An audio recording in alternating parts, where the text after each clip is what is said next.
Assalamualaikum warahmatullahi wabarakatuh. Perkenalkan, nama saya Edi Prianto dari SD Negeri 1 Kemabi CGP Angkatan 11 Kabupaten Banyumas. Pada kesempatan kali ini saya akan memaparkan koneksi antar materi modul 1.4 budaya positif. Kesimpulan mengenai peran saya dalam menciptakan budaya positif di sekolah.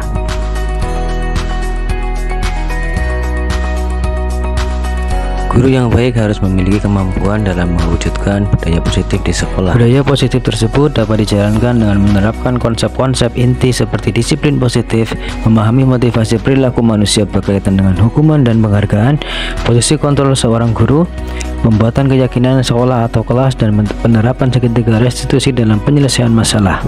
Yang pertama adalah disiplin positif. Cara penerapan disiplin yang mengajarkan anak bertanggung jawab dan menumbuhkan kesadaran diri berdasarkan nilai-nilai kebajikan. Lebih ke arah disiplin diri yang mengontrol diri dalam melakukan segala tindakan, dapat membuat murid memahami dan menyadari berdasarkan motivasi internal, bukan akibat paksaan, pujian, atau hukuman. Yang kedua, guru harus memahami motivasi perilaku manusia untuk menghindari ketidaknyamanan atau hukuman, untuk mendapatkan imbalan atau penghargaan dari orang lain, untuk menjadi orang yang mereka inginkan, dan menghargai diri sendiri dengan nilai-nilai yang mereka percaya. Saat guru memahami motivasi perilaku manusia, maka guru dapat memilah perilaku apa yang ada pada diri murid. Jika motivasi murid masih 1 dan 2, maka motivasi diri anak masih berasal dari eksternal. Maka guru harus berupaya menumbuhkan motivasi internal dalam diri murid agar dapat memunculkan pribadi yang menghargai diri sendiri dengan nilai-nilai yang mereka percaya. Sebaiknya guru menghindari hukuman dan pemberian penghargaan berlebihan agar meminimalisir motivasi eksternal pada diri murid. Terdapat 5 posisi kontrol seorang guru. Yang pertama, penghukum, sebagai teman, membuat merasa bersalah, memantau, dan manajer. Di antara 5 posisi kontrol tersebut, menurut saya sebaiknya seorang guru menggunakan posisi kontrol sebagai manajer. Sebagai manajer, guru berbuat sesuatu bersama murid, mempersilahkan murid mempertanggungjawabkan perilakunya dan mendukung murid agar dapat menemukan solusi atas permasalahannya sendiri. Posisi manajer mengacu pada restitusi yang dapat menjadikan murid sebagai manajer bagi dirinya sendiri, sehingga tercipta identitas positif atau berhasil pada diri murid. Yang keempat, keyakinan kelas atau sekolah. Guru berperan dalam mewujudkan terbentuknya keyakinan sekolah atau kelas dengan adanya kesepakatan antara guru dan murid. Keyakinan sekolah atau kelas berupa pernyataan universal yang mudah diingat, dipahami, dan harus diterapkan dalam lingkungan sekolah. Yang kelima, penerapan segitiga restitusi dalam penyelesaian masalah. Guru yang berperan sebagai manajer menggunakan segitiga restitusi dalam penyelesaian masalah melalui 3 tahapan, yaitu menstabilkan identitas, validasi tindakan yang salah, dan menanyakan keyakinan. Tujuannya adalah menghasilkan murid yang mandiri dan bertanggung jawab. Keterkaitan antara materi budaya positif dengan 3 materi sebelumnya, yaitu dengan menjalankan budaya positif di sekolah, maka akan mempermudah dalam tercapainya tujuan pendidikan nasional sesuai dengan filosofi Ki Hajar Dewantoro, yaitu pendidikan yang berpihak pada murid dan bersifat menuntun tumbuh atau hidupnya kekuatan kodrat yang ada pada diri murid. Budaya positif dapat terwujud jika seorang guru memiliki 5 nilai guru penggerak, diantaranya berpihak kepada murid, mandiri, reflektif, kolaboratif, dan inovatif. Budaya positif dapat terwujud dengan mendorong kolaborasi antara semua warga masyarakat dengan adanya keyakinan sekolah yang harus disepakati dan dijalankan bersama. Salah satu perubahan yang diinginkan sesuai dengan visi guru penggerak adalah terbentuknya budaya positif agar diperoleh sekolah yang nyaman, aman, dan berpihak pada murid. Untuk mewujudkan visi guru penggerak tersebut dengan pembuatan prakarsa perubahan sesuai filosofi KHD dan profil belajar Pancasila. Pertanyaan refleksi. Sejauh mana pemahaman Anda tentang konsep-konsep inti yang telah Anda pelajari di modul ini? Adakah hal-hal menarik untuk Anda yang di luar dugaan?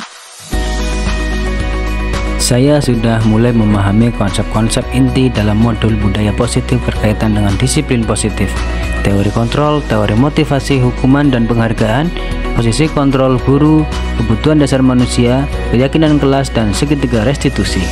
Seluruh konsep inti tersebut harus diresapi dalam diri. diwujudkan dalam tindakan dan dibagikan pada rekan guru di sekolah. Hal yang menarik bagi saya dan di luar dugaan adalah saat saya mempelajari motivasi perilaku manusia berupa penghargaan. Ternyata penghargaan dapat berdampak kurang baik bagi murid, diantaranya dapat merusak hubungan, mengurangi ketepatan, menurunkan kualitas, mematikan kreativitas, dan bersikap menghukum. Perubahan apa saja yang terjadi pada cara berpikir Anda dalam menciptakan budaya positif di sekolah Anda? Perubahan yang terjadi adalah saya menyadari posisi kontrol yang biasa saya lakukan adalah sebagai penghukum dan pemantau.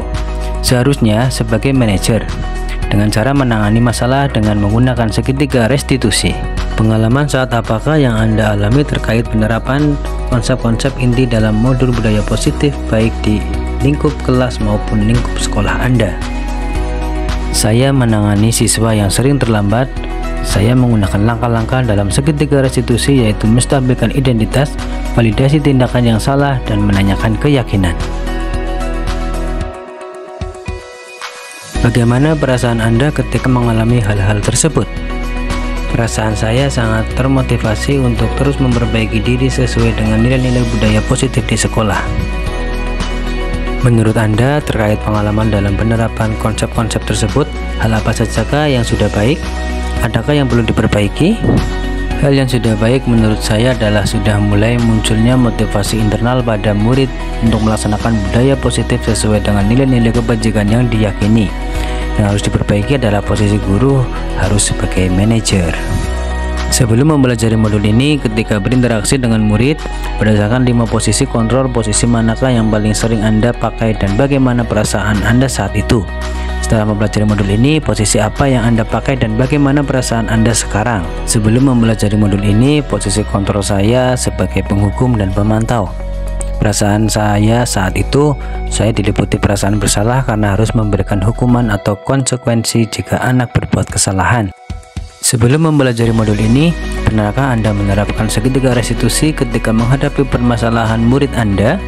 Jika iya, tahap mana yang Anda praktekkan dan bagaimana Anda mempraktekannya? Pernah, namun saya hanya menggunakan satu tahapan saja, yaitu menstabilkan identitas dengan memberikan pernyataan setiap orang pasti pernah berbuat kesalahan atau tidak ada manusia yang sempurna. Selain konsep-konsep yang disampaikan dalam modul ini, adakah hal-hal lain yang menurut Anda penting untuk dipelajari dalam proses menciptakan budaya positif baik di lingkungan kelas maupun di lingkungan sekolah? Hal lain yang penting dipelajari dalam proses menciptakan budaya positif adalah melakukan kolaborasi antara sekolah dan orang tua murid. Agar budaya positif ini jangan hanya dilakukan di kelas atau sekolah saja, namun juga di rumah, agar menjadi suatu kebiasaan atau karakter saat berada di lingkungan sekolah atau di lingkungan manapun. Demikian yang saya sampaikan, semoga bermanfaat. Wassalamualaikum warahmatullahi wabarakatuh. Salam guru penggerak.